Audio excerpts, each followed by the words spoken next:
레위기 18장 1절에서 4절까지의 말씀입니다. 저 한 절씩 교독하며 읽겠습니다. 레위기 18장 1절부터 4절까지의 말씀입니다. 주님께서 모세에게 말씀하셨다. 너는 이스라엘 자손에게 말하여라. 제가 1절만 다시 한번 읽겠습니다. 주님께서 모세에게 말씀하셨다.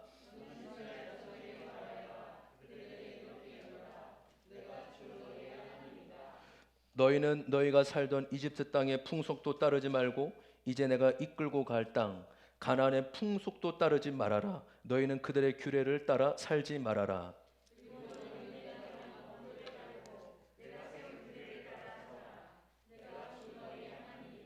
아멘. 할렐루야. 잘 오셨습니다. 오늘 우리 어린 친구들도 우리 인서 또 우리 채연이도 오고 또 너무 우리 믿음이까지 너무 잘 왔습니다. 예. 할렐루야. 예, 우리 같이 서로 인사했으면 좋겠습니다. 저녁 맛있게 드셨습니까? 축복합니다. 그렇게 인사하겠습니다. 저녁 맛있게 드셨습니까? 여러분, 이제 우리 교회가 이제 이곳에 자리는 80석입니다. 이제 의자를 이제 저기 있는 의자들까지 다 갖고 와서 그래 좀 여유롭게 편하게 앉으시고 또 우리가 또 하나님의 은혜로 또 채워지게 된다면 이제 폴딩 도어를 열어서 이제 저쪽까지 이제 열게 되죠. 그래서 일단은 뭐 예배를 드리는 공간이지만 저는 우리 교회가 예배를 드리는 공간이지만 함께 교제하고 함께 기쁨을 나누는 그런 좋은 아름다운 처소가 되길 소망합니다. 그래서 여러분 물론 기도하러 이렇게 오시기도 하지만 언제든지 차 마시러 오셔도 되고요. 그래서 저기에 이제 아마 오늘이나 다음 내일 정도에 이렇게 보석 이렇게 이게 뭐죠? 이런 조명, 이게 포인트 조명들 이렇게 오고 제가 지난주부터 한 일주일에 한 2번 정도는 이제 교회에서 잡니다. 이제 한 번은 아내랑 싸워서 이제 하루는 여기서 자고요. 또 한 번은 이렇게 말씀 준비하면서 근데 뭐 많이 그렇지는 않습니다. 1년에 한두 번 싸워서 이제 가끔 뭐 교회에서 자지 뭐 그 외에는 기도하고 말씀 본다 이렇게 생각하시고 그래서 제가 우리 목양실에 어, 의, 쇼파 베드 이렇게 샀어요. 쇼파 베드. 이제 거기서 이제 한 말씀 보고 또 기도하고 12시까지 있다가 여기 걸어가면 한 7, 8분이거든요. 저희 집까지. 근데 그게 귀찮아요. 그게 귀찮고 어차피 새벽에 나와야 되니까. 그래서 이제 쇼파 이렇게 펴 가지고 이제 침대에 누워서 그 교회에 있으니까 되게 좋더라고요. 그래서 저희 아내는 저 유치부실에서 자면 안 되냐 그러는데 저는 목양실이 좋습니다. 목양실을 지켜야 된다. 그래서 문을 잠가야 돼. 아무도 못 들어오게 깜짝 놀라 가지고 무서울까 봐. 그래서 여러분 교회에 언제든지 뭐 기도하러도 오시지만 차 마시러 오시고 그리고 늘 간식이 준비되어 있습니다. 그래서 고급 커피도 준비되어 있고 액상 커피도 준비되어 있고 있어서 우리 교회가 언제든지 열려 있고 그래서 하나님 앞에도 그렇고 우리 이웃들에게도 열려 있는 또 우리 성도님에게도 열려 있는 그런 아름다운 처소가 되기를 소망합니다. 왜냐하면 오늘 레위기 말씀인데 여러분 레위기의 주제는 성막과 제사입니다. 우리 한번 오늘 말씀 제목 한번 같이 한번 읽을까요? 시작. 레위기는 하나님의 러브레터. 예, 레위기는 하나님의 러브레터입니다. 우리 지도 한번 보도록 하겠습니다.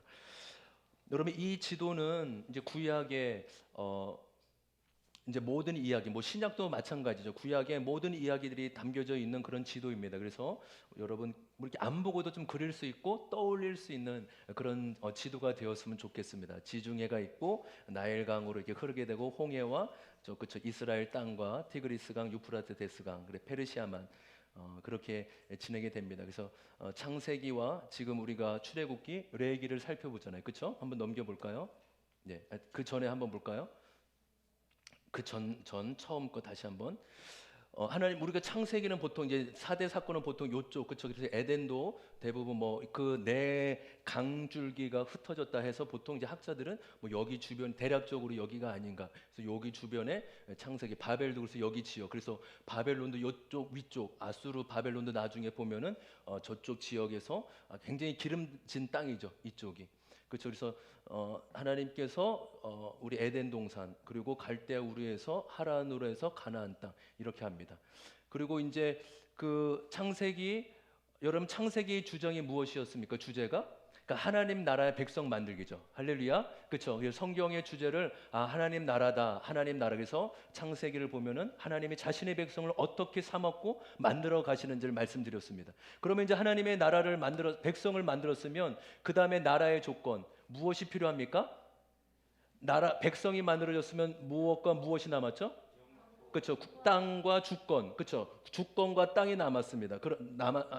어, 남았죠. 그렇죠? 그래서 창세기 50장과 출애굽기 1장은 뭐 대략 400년, 뭐 정확히 430년 안팎의 시간들이 흐르게 됩니다.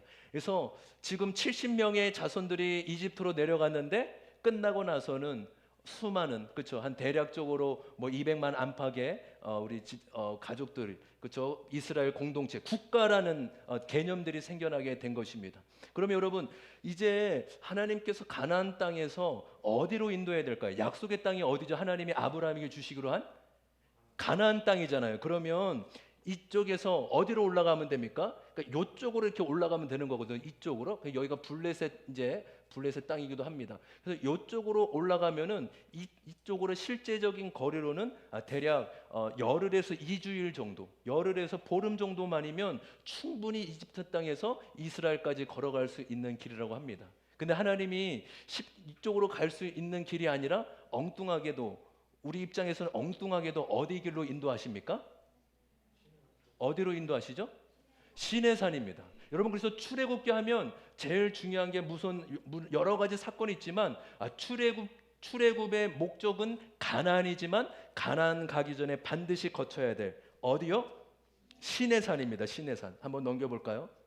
그렇죠. 그래서 하나님이 바로 열흘이면 갈 수 있는 이스라엘 가나안 땅이 아니라 시내산을 가게 하셨다라는 것입니다. 여러분, 시내산으로 왜 데리고 가셨습니까? 그렇죠. 시내산 하면, 출애굽기 레위기 하면 세 가지만 기억하시면 됩니다. 첫 번째 무엇이죠? 언약. 그 다음에 그렇죠, 율법, 법. 그 다음에 맞으면 무엇이죠? 성막. 그렇죠. 우리 시내산 하면 해볼까요? 언약, 율법, 성막입니다. 성막. 그렇죠. 그래서 하나님이 이 성막을 통하여서 임재하시는 하나님. 내가 너희의 하나님이 되어주고 너희는 내 백성이 되리라. 그래서 너무나 시내산 언약, 너무 중요한 말씀이죠. 한번 찾아보겠습니다. 출애굽기 19장의 말씀입니다. 출애굽기 19장 말씀.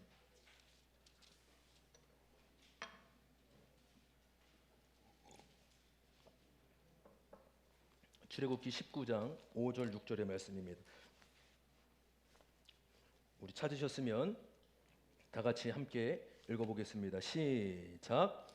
이제 내가 정말로 나의 말을 듣고 내가 세워준 언약을 지키면 너희는 모든 민족 가운데서 나의 보물이 될 것이다.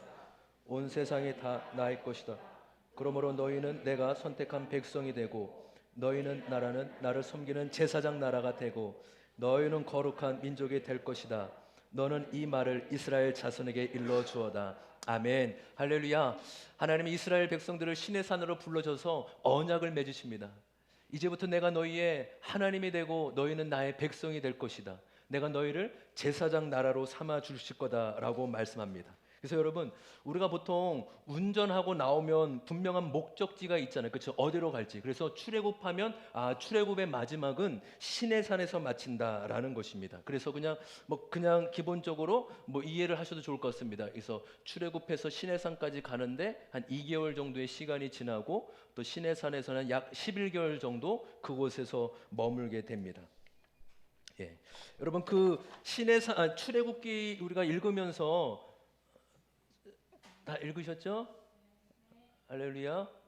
예, 예. 제가요, 우리 이제 다시 한번 말씀을 드려야 되는데 고민이에요. 그래도 하나님, 우리가 어떻게 보면 처음 이렇게 행사를 하기는 그렇지만 우리 교회 시작하는 굉장히 귀한 또 시간들인데, 그래서 하나님께도 은혜를 받지만 교회에서도 잘 준비했으면 좋겠다 이런 마음이 들었어요. 그래서 계속 기도하면서 무엇을 우리 완독을 하면 선물로 줄까 하다가 처음에는 예쁜 십자가, 이렇게 예수라는 그 십자가가 있거든요. 윤선 디자인에서 나온. 근데 이거는 보통 살 수도 있겠다 해서 갑자기 5만 원의 현금을 드릴까? 제가 대략 한 20명은 통독할 것이라고 믿습니다. 할렐루야. 그래서 20명 하면 5만 원, 한 100만 원, 100만 원 정도 우리 성도님 위해서 교회에서 근데 그래도 현금은 좀 너무하다. 그래서 맞아. 빕스나 아웃백 쿠폰을 드려야 되겠다. 개인당 3만 원 내지 4만 원. 할렐루야. 집사님 3만 원, 4만 원입니다. 하실 수 있습니다. 자, 성경 통독. 성경 통독이요. 그래서 가족들하고 여러분 그 한 명만 받으면 얼마나 웃겨요. 나만 갔다 올게 이게 되게 웃기잖아요, 그렇죠? 너도 읽고 나도 읽고 다 같이 읽자 우리 가족들. 그래서 가족들이 함께 읽어서 우리 아웃백이나 빕스 이런 데 갔으면 좋겠습니다. 할렐루야. 저하고 같이 안 가셔도 돼요. 저 안 데리고 가도 되고 여러분이 통독하셔서 저도 통독하고 저도 받을 겁니다. 근데 여러분 그러니까 정말로 다 일득하셨으면 좋겠어요. 그래서 그냥 이것을 지식으로만 아니라 말씀을 읽으면 하나님이 함께 말씀을 나누는 것을 깨닫게 하시고 생각나게 하십니다. 할렐루야.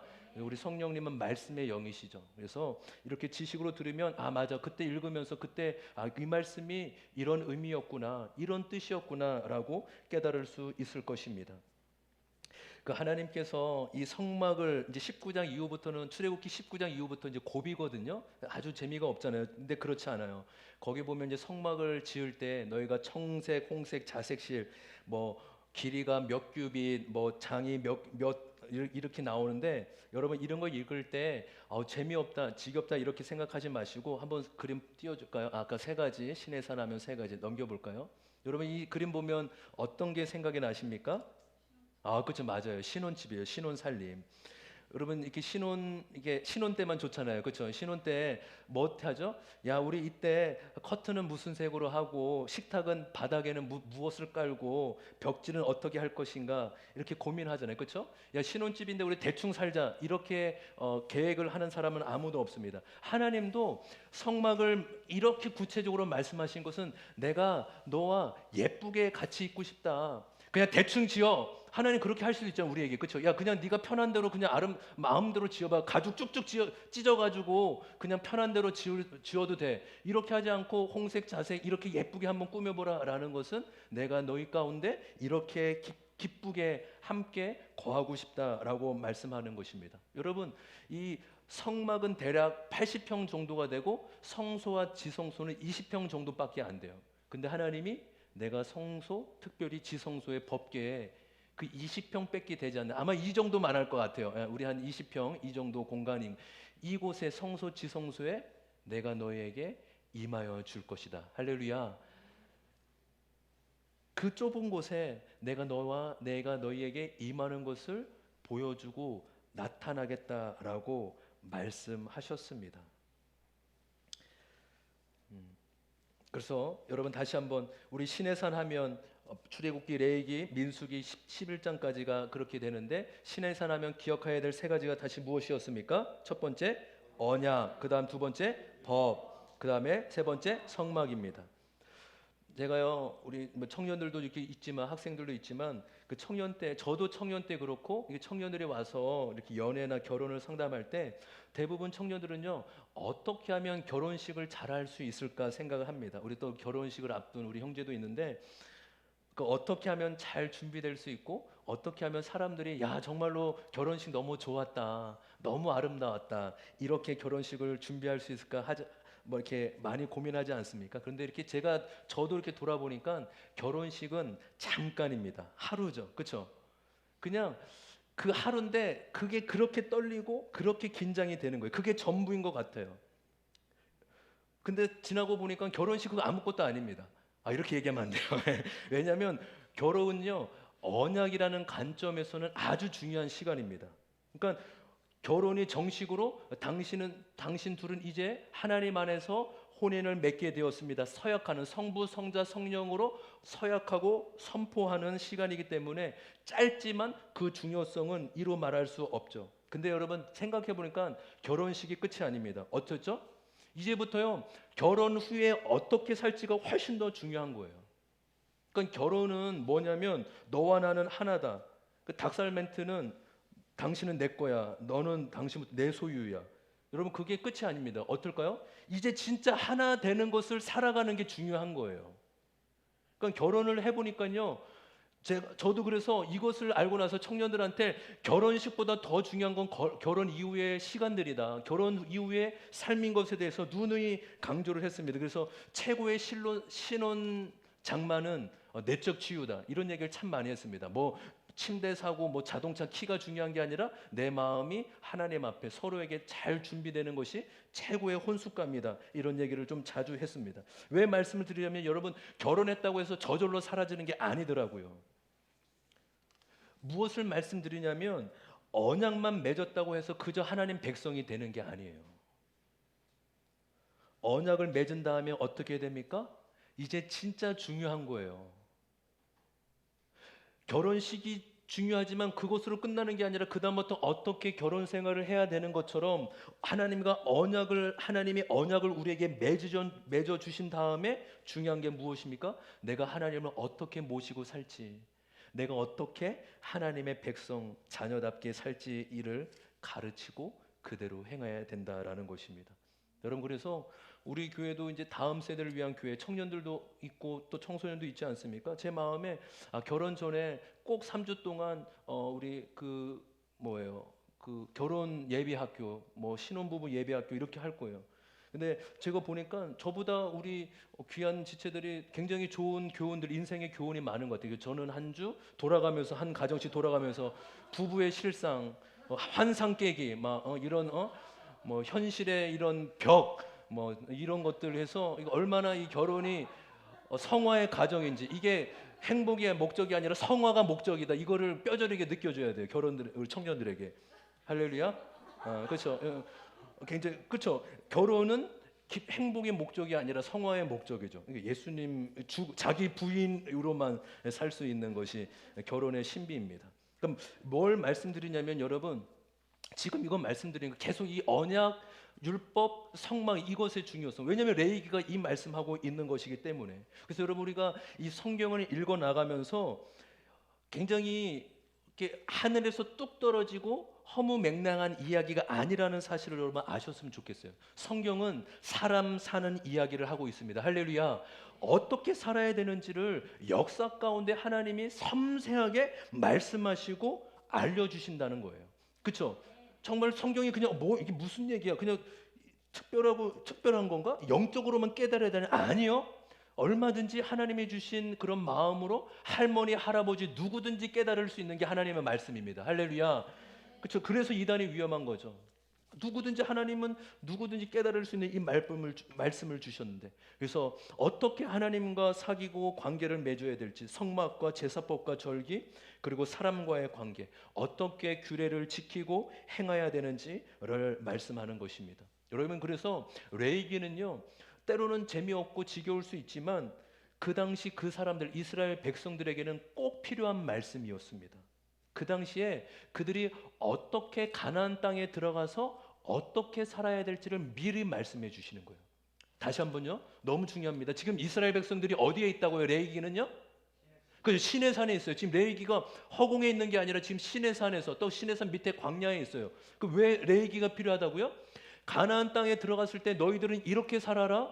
너희들이 들어갈 땅은 이런 곳이야 라고 하나님이 미리 그들에게 정보를 주시고 알려주시는 것입니다. 그래서 레위기는요, 아까 제목처럼 하나님의 러브레터입니다. 이렇게 여러분 한번 생각해 보십시오. 유학간 딸에게 어머니가 편지를 보낸다고 합시다. 여러분, 그 편지에는 물론 서두와 마무리에는 딸아 사랑한다, 보고 싶다라는 말이 있겠지만, 그런 말보다 딸이 한국에서 그렇게 좋아하는 음식, 야, 거기 가면 음식은 이렇게 만드는 거야. 김치찌개는 물은 몇 리터에 제가 모르니까 설명하기 너무 힘들어요. 이거를, 그렇죠? 뭐 두부를 자르고 된장을 얼만큼 넣어가지고 얼마나, 예? 김치찌개. 그러네. 김치찌개, 된장찌개랑 헷갈렸어요. 안 해봐가지고 한 번도. 그냥 먹기만 하면 됩니다. 근데 그런 사랑의 고백보다 어떤 고백이요? 어떤 이야기? 조리법. 네가 이렇게 좋아하는 거 있잖아. 너 그거 이렇게 해 먹으면 돼. 또 생활은 이렇게 하라는 겁니다. 아마 그 딸은 그것을 보면서 엄마의 마음이 느껴져서 눈물을 흘릴 수밖에 없을 거예요. 다른 사람이 보면 레시피예요. 재미없어요. 그거 이거 뭐 이렇게 그냥 정보야? 근데 딸 입장에서는 엄마의 사랑이 담긴 마음의 편지, 사랑의 고백이죠. 레위기에는 하나님이 이스라엘 백성들에게 어떠한 마음으로 다가가고 살으라고 말씀하시는지 우리 시어머니가 아니라 어떻게 되죠? 친정 어머니요, 친정 어머니. 예. 시어머니하고 좀 다릅니다. 예, 시어머니가 아니라 친정 어머니와 같은 심정으로 아주 상세하게, 아주 구체적으로 기록되어 있는 삶의 이야기, 사람의 이야기라는 것입니다. 그래서 여러분 레위기 한번 잠깐 볼까요? 전체를 보면서 레위기 1장 봅시다. 레위기 1장부터 무슨 이야기가 나오냐면 제사 이야기가 나옵니다. 그렇죠? 레위기 1장 보면 제목만 한번 보십시오. 번제, 그리고 2장에 소제, 곡식 제물로 드리는 소제, 3장에 화목제, 4장에 속제제, 그렇죠? 쭉 나오고 또 5장, 6장, 7장까지 7장에 또 화목제까지, 그리고 7장 1장부터 7장까지는 제사 5가지의 제사가 나옵니다. 한번 볼까요? 5가지 제사. 예, 레이저 포인트가 다음 주에는 있으면 좋겠습니다. 예, 이렇게 이제는 되니까. 그래서 첫 번째는 번제입니다. 번제는 뭐 보이시나요, 여러분? 2가지 다 같이 한번 읽어볼까요? 시작. 불로 태워서 드림. 생명 있는 것으로 자신의 생명을 대속하는 의미. 그러니까 번제는 모든 그 제물, 짐승을 완전하게 불로 태워서 온전하게 제사를 드리는 것이 번제의 특징이죠. 우리 소제입니다. 소제 2가지 다 같이 읽습니다. 시작. 곡식 가루에 기름과 향을 넣어 굽거나 부치거나 삶아서 드림. 예. 소제, 가루를 빻아서 정성 들여서 올려드리는 제사가 소제입니다. 세 번째 화목제입니다. 기름, 간, 콩팥. 네, 같이 한번 읽어볼까요? 시작. 기름, 간, 콩팥, 감사한 일이 있을 때 이웃과 나눠 먹게 하심. 속죄제, 제물에 안수하고 제사장이 제물의 피를 제단에 뿌림. 마지막으로 속건제, 하나님의 것이나 이웃의 것에 해를 가하였을 때 5분의 1을 더해 바치거나 보상하고 바침. 여러분, 이 5가지의 제사가 있습니다. 뭐 지금 5가지를 다 말씀드리기는 어려울 것 같고, 제가 화목제만 이 5가지 제사 중에 이 화목제의 특징과 의미를 한번 말씀드릴게요. 여러분, 화목제는요, 그 특징이 어디에 있냐면 바로 나눔에 있습니다. 여러분, 화목제는요, 일종의 기쁨을 나누는 축제 제사와 같습니다. 그러니까 화목제는 다른 제사와 좀 특징이 달라요. 그러니까 번제는 어떻다고요? 제물을 어떻게 해요? 다 태워서 하나님께만 드립니다. 근데 소제, 속제제, 속건제는 하나님께 바치는 일부를 제외하고는 나머지는 제사장 몫으로 떼어서 드립니다. 근데 화목제는 달라요. 화목제는 어떻게 드리냐면 기름을 태운 다음에 또 제사장의 목, 제물의 이 가슴과 오른쪽 다리, 오른쪽 뒷다리를 제외한 나머지는 제사 드리는 사람들과 이웃들과 함께 먹는 거예요. 여러분 이해되시나요? 번제는 어떻다고요? 다 불살라서 드린다고요. 그 나머지 제사들은 다 불살르고 일부는 제사장으로 떼어준다고요. 근데 화목제는 기름만 불사르고 뒷다리, 그 맛있는 건 그래도 제사장을 주네요. 그렇죠? 오른쪽 뒷다리, 짐승의 오른쪽 뒷다리와 가슴살은 제사장한테 주고 나머지는 다 이웃들과 나눈다라는 것입니다. 근데 여기에요, 지켜야 될 기준이 있어요. 한번 봅시다. 레위기 7장 15절, 17절에 16절의 말씀이에요. 화목제를 드릴 때 어떤 기준, 어떤 약속으로 드려야 되는지 하나님이 말씀해 주십니다. 레위기 7장 15절, 16절의 말씀 같이 한번 읽어봅시다. 다 같이 읽습니다. 시작. 화목 제사에서 감사 제물로 바친 고기는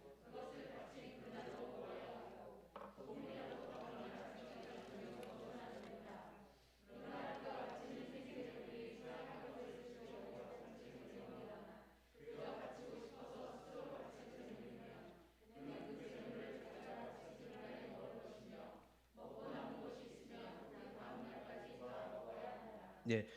그러면 화목 제물은 일반 제사보다 훨씬 더 큰 제물을 드리거든요. 소나 양이나.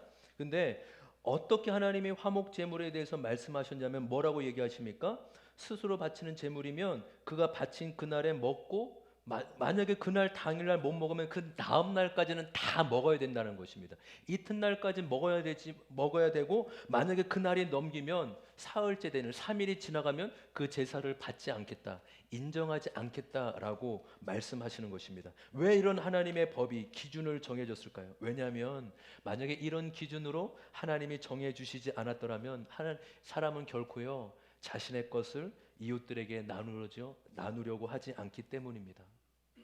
사람으로 하여금 반드시 이웃과 나누게 하기 위해서 이러한 기준을 하나님 마련하시고 제정해 주셨다라는 것입니다. 여러분, 소 한 마리를 드리면 다 떼고 기름은 태우고 떼우고 하면은 300kg 정도, 그러면 약 500근 정도가 남는다고 합니다. 여러분 500근 정도를 자기만 먹고 또 자기 가족만 이틀 동안 다 먹을 수 있을까요? 그렇지 않죠. 500근을 하루 이틀 동안 다 먹으려고 하면 어떻게 될까요? 주변에 있는 사람들을 다 불러야 할 거예요. 여러분, 제가 하나님 앞에 감사하고 하나님 앞에 또 서원한 게 있고 또 약속한 게 있어서 이렇게 화목제로 하나님 앞에 제사를 드렸습니다. 지금 다 같이 오셔서 나와 함께 잔치, 이 화목 제사를 함께 드려주시길 원합니다라고 주위 사람들을 다 초청하고 나누어 줘야 됩니다. 근데 여러분, 여기서 또 하나 더 나가야 될 것이 무엇이냐면, 그렇게 많은 사람들을 부를 때 자기가 좋아하는 사람만이 아니라 자신이 미운 사람, 자신의 관계가 좋지 않은 사람까지도 다 불러야지만 먹을 수 있을 만큼의. 왜요? 그렇게 안 부르면 3일 지나고 4일 지나면 하나님의 그 제사를 인정해 주지 않기 때문입니다. 하나님이 이 화목제를 통하여서 무엇을 말씀하십니까? 우리의 삶이 하나님과 화목한 건 끝나는 것이 아니라 사람 사이의 관계까지 화목하고 관계를 잘 맺기를 원하신다는 사실입니다. 할렐루야. 여러분, 하나님 얼마나 좋으세요. 너는 나와 관계만 좋아야 된다 말씀하시지 않고, 네가 나와의 관계도 좋아야 되지만 너의 이웃들, 너의 주변의 사람들과 또 관계가 좋고 화목해야 된다라고 말씀해 주신다는 사실입니다. 저와 여러분이 화목 제사로 기쁨을 올려드리는 은혜가 있기를 주님의 이름으로 축복합니다. 여러분, 또 하나 우리 속건제 다시 한번 넘겨줄까요? 저는 지금도 이 속건제, 다른 제사도 마찬가지지만 이 속건제의 제사의 의미는 지금도 동일하게 적용할 수 있다고 봅니다. 저는 우리 성도님들의 삶 가운데 하나님이 풍성히 채워주시고 공급해 주시는 은혜가 있길 주님의 이름으로 축복합니다. 근데 여러분, 하나님의 법칙, 하나님 나라에도 심는 대로 거두는 법칙이 있다라는 것이에요.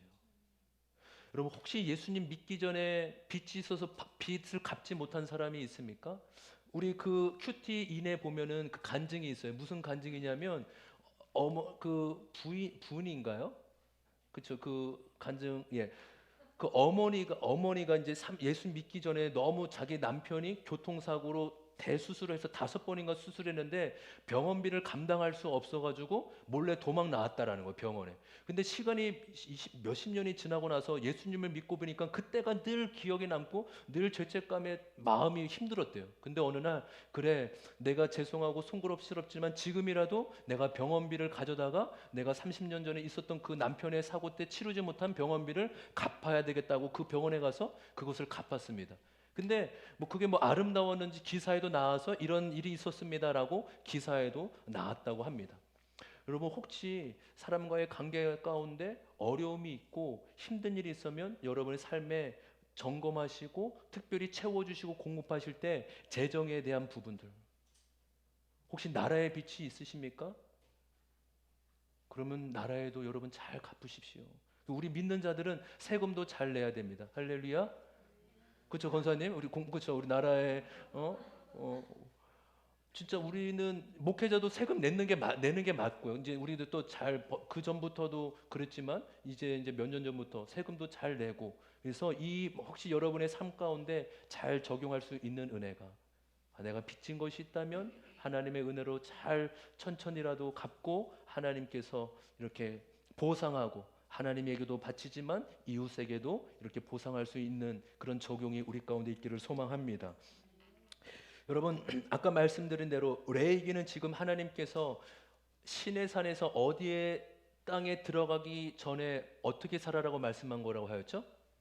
그렇죠. 가나안 땅입니다. 가나안 땅. 여러분, 가나안 땅에 들어가면 첫 번째 무엇이 고민되냐면 뭘까요? 그렇죠. 먹는 문제예요. 먹는 문제. 그래서 지금 레위기 11장 보면은 먹는 문제 나와요. 한번 11장 한번 보도록 할게요.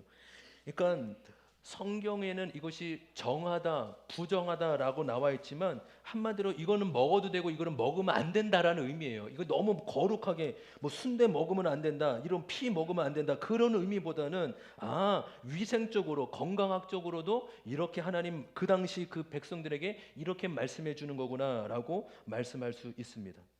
이해되시죠, 여러분?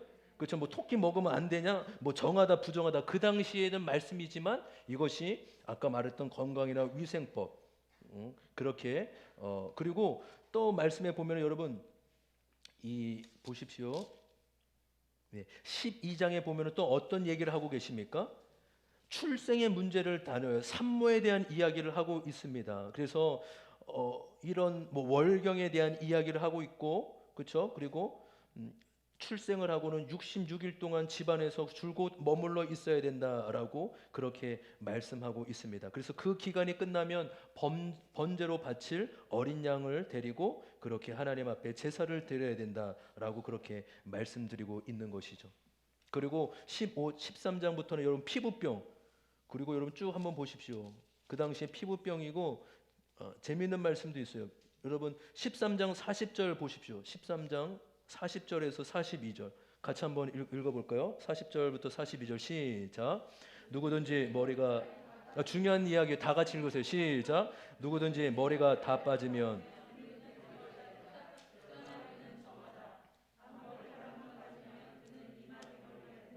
그래도 그는 정하다. 그러나 대머리가 된 정수리나 이마에 희끗희끗하고 불그스레한 헌대가 생기면 그것은 정수리 대머리나 이마 대머리에 생긴 악성 피부병입니다. 아멘. 여러분 대머리는 부정한 게 아닙니다. 여러분 말씀에 나와 있죠. 대머리는 뭐래요? 정하대요. 대머리 보면 뭐라고 하시면 안 돼요. 그렇죠? 그리고 하나님은 얼마나 친절하십니까? 앞머리만 빠지면 뭐예요? 41절에 이마 당연한 거 아니겠습니까? 그렇죠? 앞머리 빠지면 이마가 대머리잖아요. 하나님은 굉장히 친절하시잖아요. 대머리는 부정한 게 아닌데 한 가지가 위험하다는 거예요. 뭐예요? 피부병을 조심하라라는 거예요.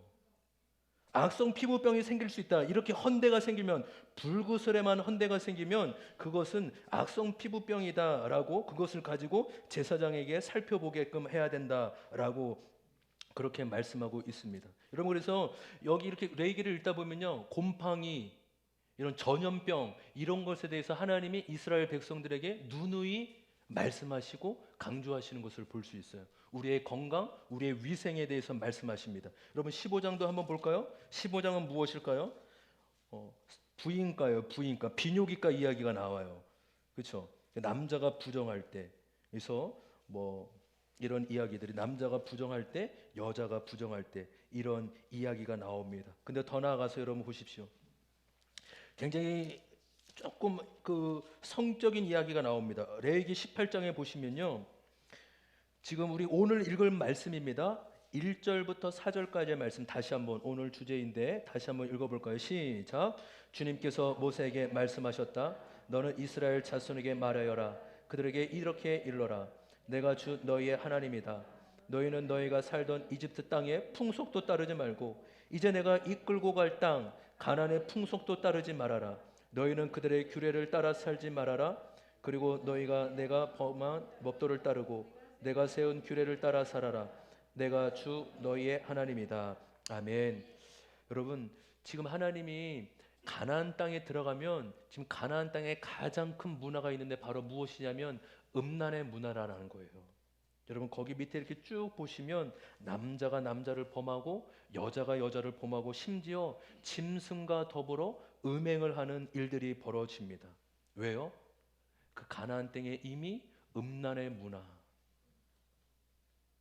이 우상의 문화가 음란이기 때문에 그렇게 수많은 음란이 가득 넘치기 때문에 가서 구별되고 정결하게 살아라라고 미리 말씀하시고 정보를 주고 있는 것입니다.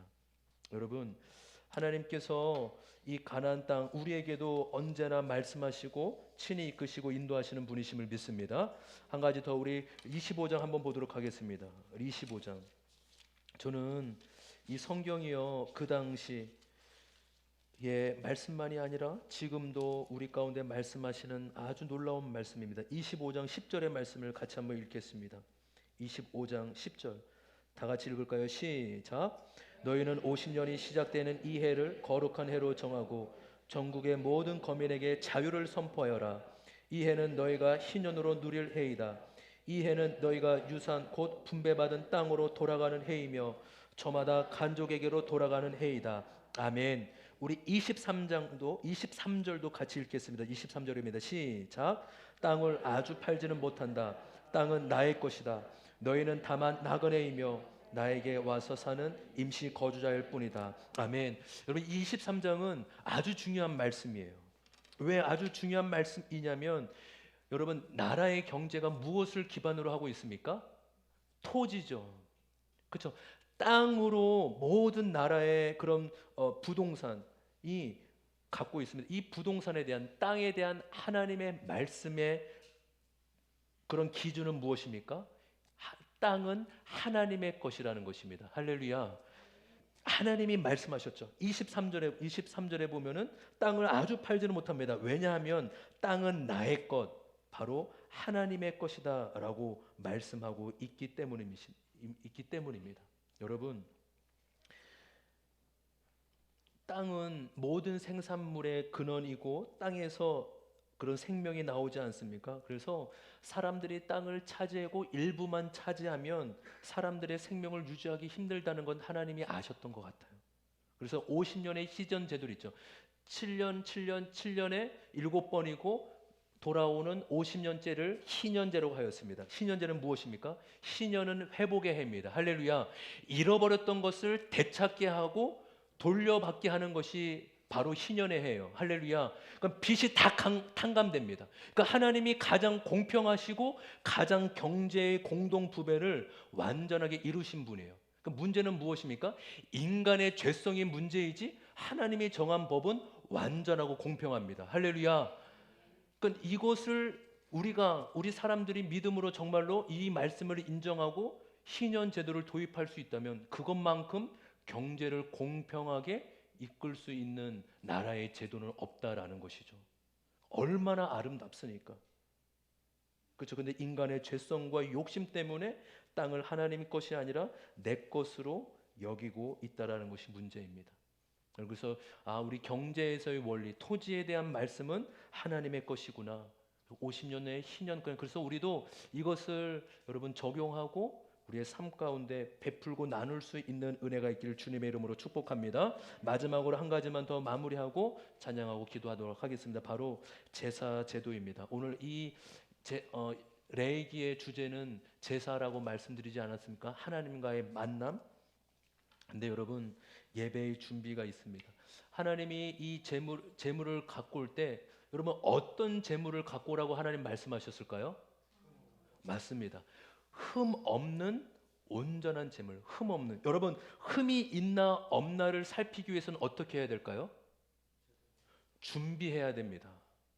꼼꼼하고 완전하게. 조금만 흠이 있어도 하나님 받지 않기 때문에 아주 세밀하고 정성스럽게 확인해야 됩니다. 무엇을 말씀드리냐면 여러분, 바른 온전한 제사는 반드시 준비하는 마음이 있어야 됨을 믿습니다. 할렐루야.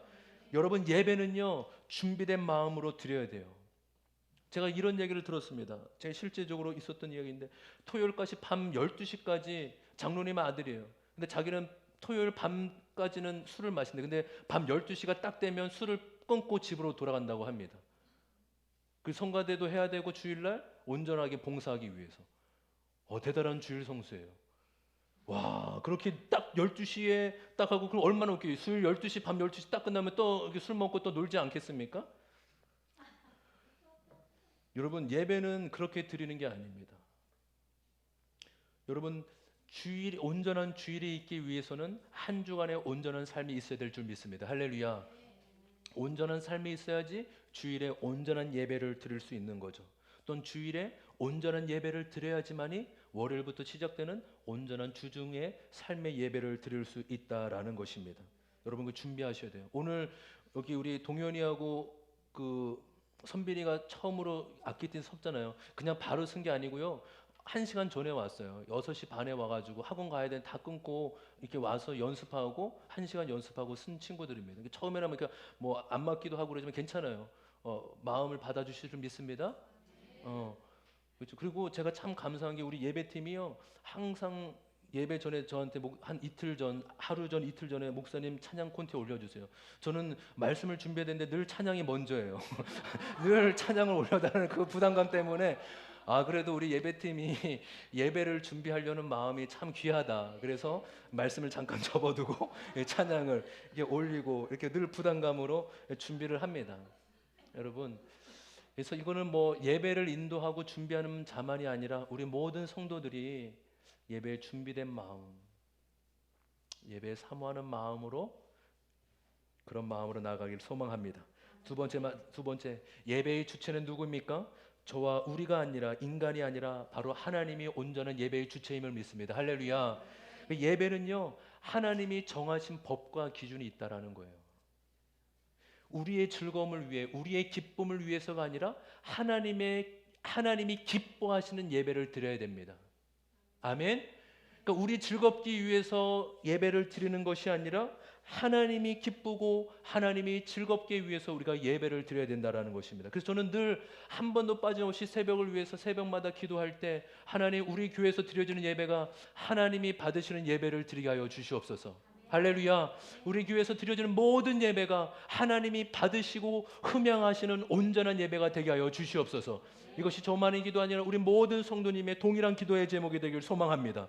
그래서 왜요? 하나님이 받으시고 기쁨이 되는 예배를 드리면 우리에게도 그 기쁨을 주신다는 것입니다. 할렐루야. 너무 은혜로운 거죠. 나의 기쁨을 위해 드리면 기쁨이 없지만 하나님의 기쁨을 드리면 그 기쁨이 나에게도 전해준다는 사실입니다. 마지막으로 무엇입니까? 예배의 시작은요 제물을 갖고 와서 어떻게 해요? 그 제물에 내가 손을 얹고 안수하는 것부터 시작되는 것을 여러분 기억하십시오. 왜요? 내가 예배 드리기 전 하나님 앞에 온전한 예배가 될 수 있도록 더러움과 죄가 있다면 그 제물에 나의 죄를 정과하기 위한 것입니다. 여러분, 예배는 언제나 회개로부터 시작됨을 믿습니다. 예배는 언제나 겸손하고 낮아짐으로 시작되는 것입니다. 회개할 때 하나님 우리를 용서하는 감격을 얻게 될 줄 믿습니다.